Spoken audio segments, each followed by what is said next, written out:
The biggest story going into the season, the season-long storyline arc you are most eager to follow from start to finish is what?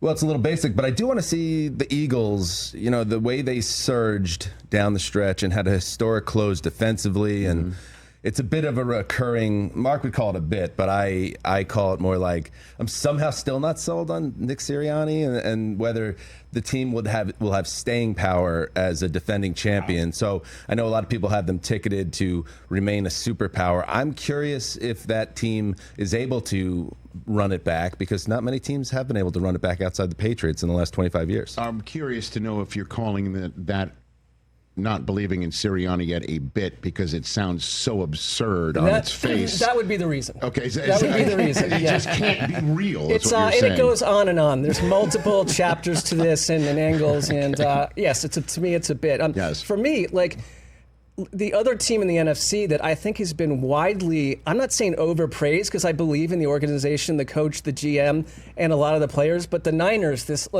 win total, just assuming that they have the highest win total in the NFC for most of the offseason.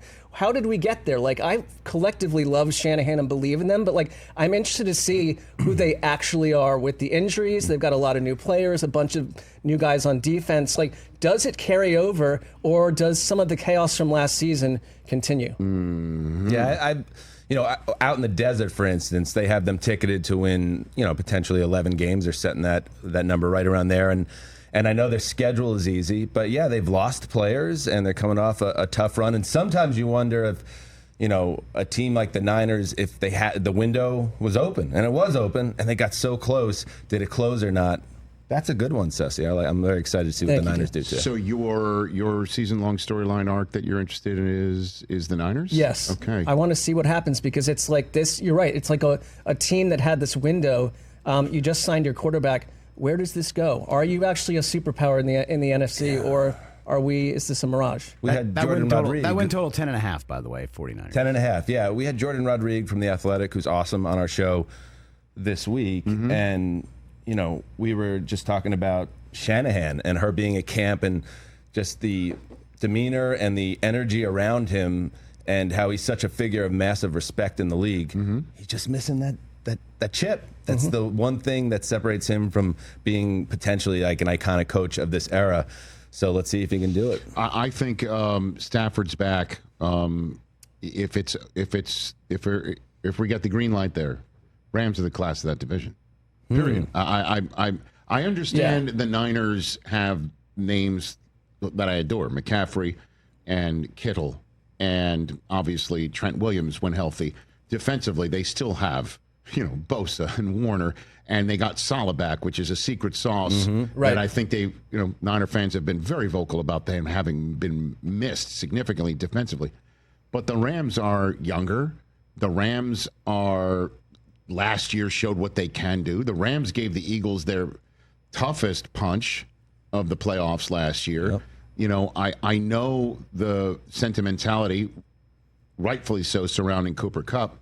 They have Devontae Adams instead. Puka Nacua is a top 5 wide receiver. Kyron Williams doesn't come off the field.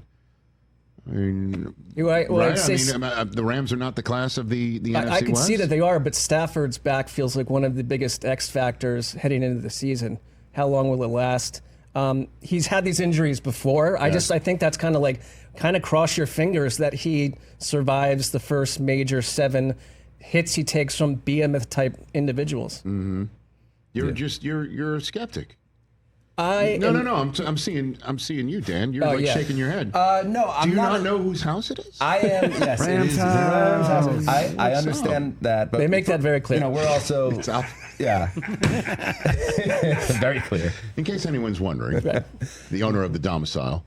But Yes. sorry, go ahead. I was just going to say we're both Yankees fans, Rich, and my hero growing up was Don Mattingly, You and me both, I sir. just have a thing about backs and professional athletes and how sometimes they don't get better. And to Mark's point, they're going to keep Stafford in mothballs and protect him in every way possible. But once the bullets start flying, how much do you believe in Jimmy G in 2025 if something were to go sideways health-wise early this season? And then it gets a little dicey. But to your point, they are a team that I think you have to give so much credit to Snead and McVay and what they've been able to do to win a title, and then everybody's like, oh, they bought that thing on credit, whatever that meant, which drove me crazy. Oh, now they're going to go in the tank for several years. It's like, nah, they're just actually now going to switch up their policies. They're going to draft well. They're going to build this thing up again, and they are a team on the rise.